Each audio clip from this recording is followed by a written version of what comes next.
Back on the show today, Melissa Tofton, empowerment, sexual leadership, kink, BDSM, general gorgeousness, delight of my life. Welcome back.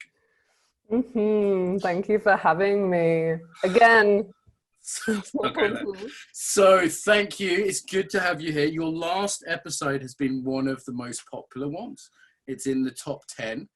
And this has sort of come back onto my radar lately. And I said, let's chat again. So how are you doing, first of all? I'm good.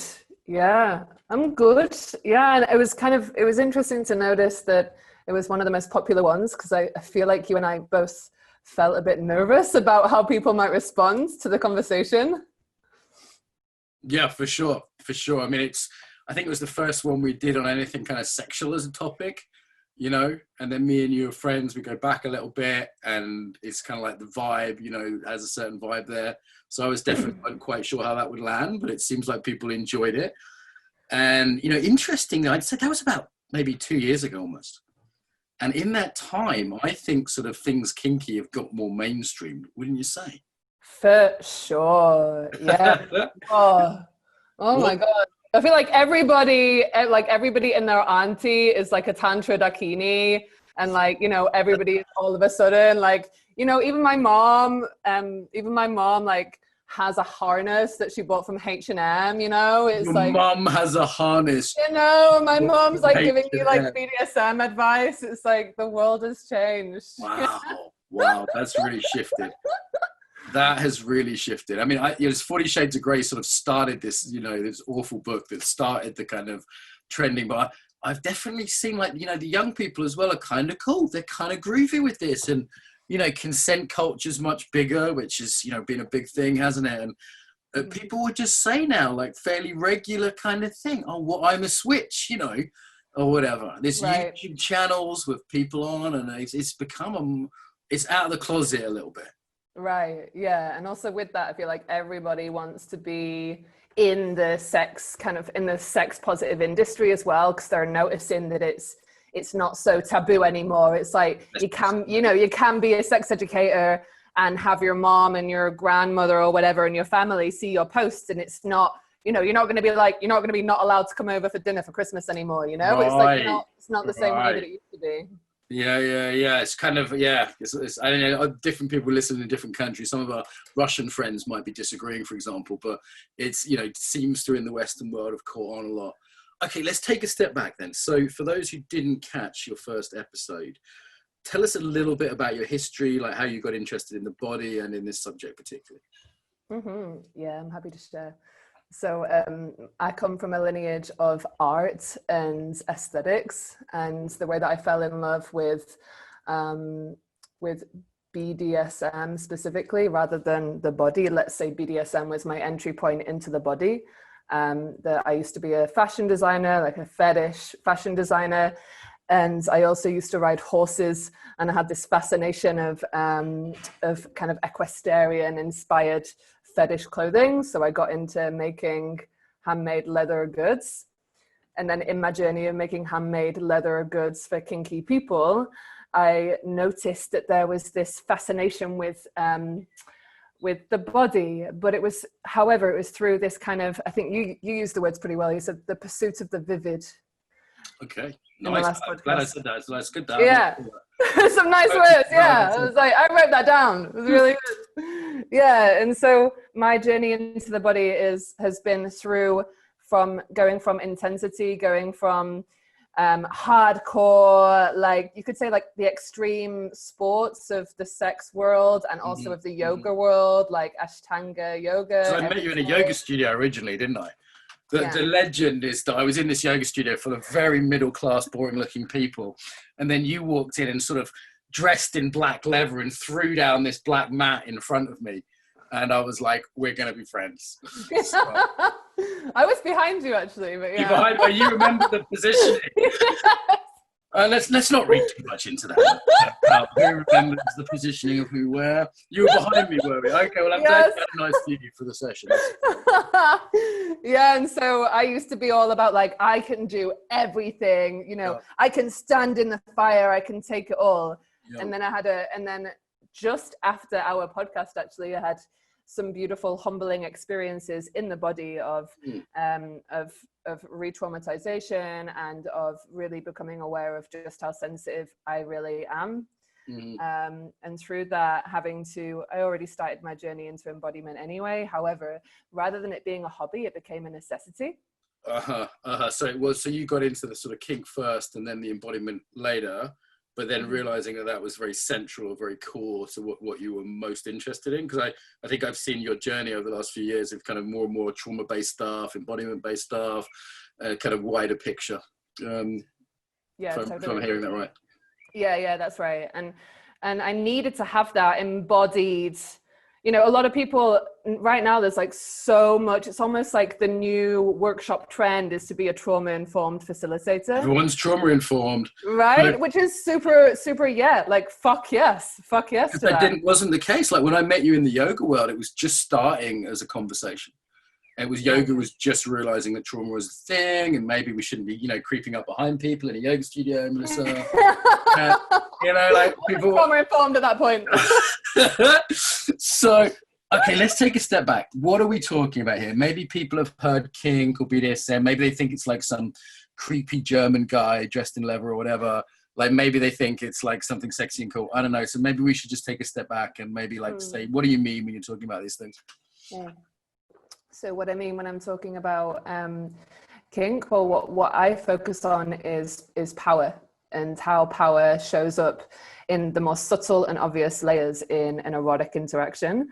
And so in kink, it's just more obvious. It's like you know, they even have names, you know, there's a dominant and a submissive, like, you know, it's explicit, right? Like nobody said when a short man and a tall man meet in the street and there's a dominance hierarchy and there's some sort of power relationship, it's not necessarily named explicitly, right? It's just a talking down to from the tall man to the short man, or, you know, whatever the gender or racial kind of narratives might be there. That could be implicit and maybe not a good one that we're just unconsciously inheriting, right? Right. Like, do I want to talk down to every man who's shorter than me just because he's shorter? That seems a bit prejudicial, right? Like, yeah. So is that the kind of thing you're talking about here, that it's making explicit some of these implicit things? For sure. It's bringing these... I have a problem with the word shadow and dark in general, so I don't want to associate them with this, but like maybe honest. I use the word honest. It brings honest parts of ourselves to the light.